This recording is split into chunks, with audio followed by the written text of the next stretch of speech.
All right, let's talk about wings for Fairy Day. And I found this picture. Well, I didn't find it. It's been in my bedroom. My wife and I made this a million years ago, I think around 2005. This is our daughter, who at the time was about 7, maybe 8 years old. She's 28 years old now, but when we first started doing fairy pictures, we were testing, and she was our first subject. So we liked this and made a print. We have a lot of big prints in our house, so this is one of them. The outfit and the wings are really cheap. We just bought them at a Halloween store, and she's got on it's like a leotard, what they wear in dance school and whatnot. So there's the mushroom. At that time, we bought the mushroom prop, which we still use to this day, and I'll talk about that in a separate video, and the trees. So that was crude. Let me show you the wings we use now. And there's a whole video on wings, plus anybody who's a member of my Patreon group has access to the templates. What do you call that? Patterns. I bought the rights from the lady who made these. She's down, I believe she lives in Louisiana. I bought the rights years ago, and anybody who's a member has access to them. Or you can buy them straight from her, and they're expensive. I'm not gonna lie, they're not cheap. Way more expensive than these here. And when we invested in these, we decided it was important that we get quality because it's part of the experience.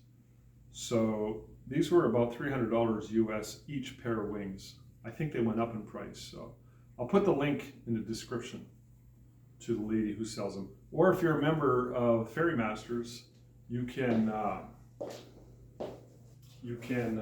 testing Dylan here. Watch the pole behind you.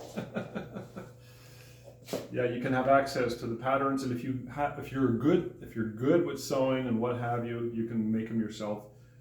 Some people find it very complicated. I know I certainly could never do that, but other people have gone through the trial and effort of making their own wings. If you're half decent as a seamstress, or you can hire a seamstress, show them the patterns, and you get somebody to make them, or you can just pay full pop. So 2 of these are smaller, 2 of these are larger.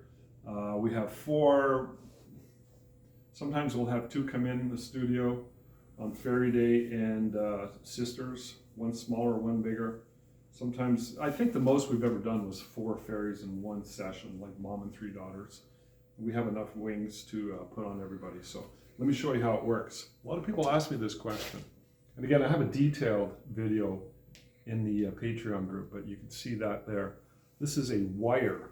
It's strong, it's very light, and it's covered with this silk material. So, and the wings are made with steel. It's strong, bendable. You can bend these. So this slips into the back of the gown when the little girl has her dress on, and she, it's really, really convenient. These are really good to work with, and they look good. The girls love them, and that's why I feel they're very important as far as one of the key props for Fairy Day. So, yeah. And I'll put the link to the more detailed video down below for members who are interested in seeing that and accessing the patterns. So, cool.